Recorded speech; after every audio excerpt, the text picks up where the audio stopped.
both times that we went through it with the value add. So the first property was adding the other unit. And then this property, we realized the potential in the basement. We basically try to run numbers both ways. Like if we leave it as is are we going to be okay? And then kind of like play with the extra space. So in this unit, specifically in the South Boston neighborhood, we had the footprint of the house is about, I'd say, 1,000 square feet on each level. So we had an extra 1,000 square feet, give or take, with the utilities kind of in a closet back there downstairs. So we're saying, do we want to add a third unit and, convert that? Or do we want to make that first unit a bi-level? So giving, 2 floors. And we ended up doing a bi-level unit for tenants, mainly because in this South Boston market, bedrooms rent for about $1,100 a bedroom. So we knew if we could add more bedrooms, and at the time it was only a 2-bed, 1-bath on each floor. If we could add more bedrooms and another bathroom, then we probably would be getting just as much rent, if not more, and we wouldn't need to separate utilities because it already is a 2-family. It would be less permitting because it's already a 2-family. So that's kind of how we made that decision. And I think it was definitely a good one. We ended up converting the first floor to be a 5-bed, 2-bath. So there's 3 bedrooms in the basement and a bathroom, which we added. And then upstairs, we had the 2 beds in the bath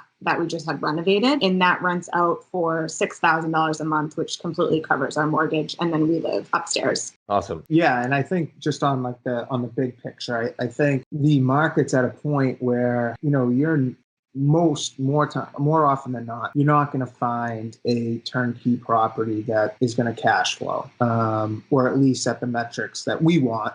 So it's just not an option. So we just try to, find opportunities. I think we're also at this point in a bit of a sweet spot. At least we always say, like, we are willing and able to take on more than your average homeowner or newer person in the investing space. But the projects we're looking at are also not the type of projects that the people at the next level, like the bigger investor or the developer, they don't have enough meat on attention on you. So we've been trying to just seek out those types of opportunities. Yeah, no, for sure. I think it's a very unique space. I think, the 2 to 4 units or value add, like you're talking about with single family townhomes, is a space where you don't have the big institutional players in on, because, as an agent, I work with a lot of commercial investors that are looking at commercial properties, and you're talking about hedge funds, you're talking about big institutional investors coming in on those properties. But when you're in the residential space, you don't necessarily have that. You're competing with local investors, but you have the ability to, very few are going to walk a property like you did and recognize the basement as a value add, because, that's maybe just not on their radar, and it's maybe a little bit larger a project. But being a homeowner, you have a unique opportunity to pull your own permits, do the majority of the work yourself, sort of doing it at a stage.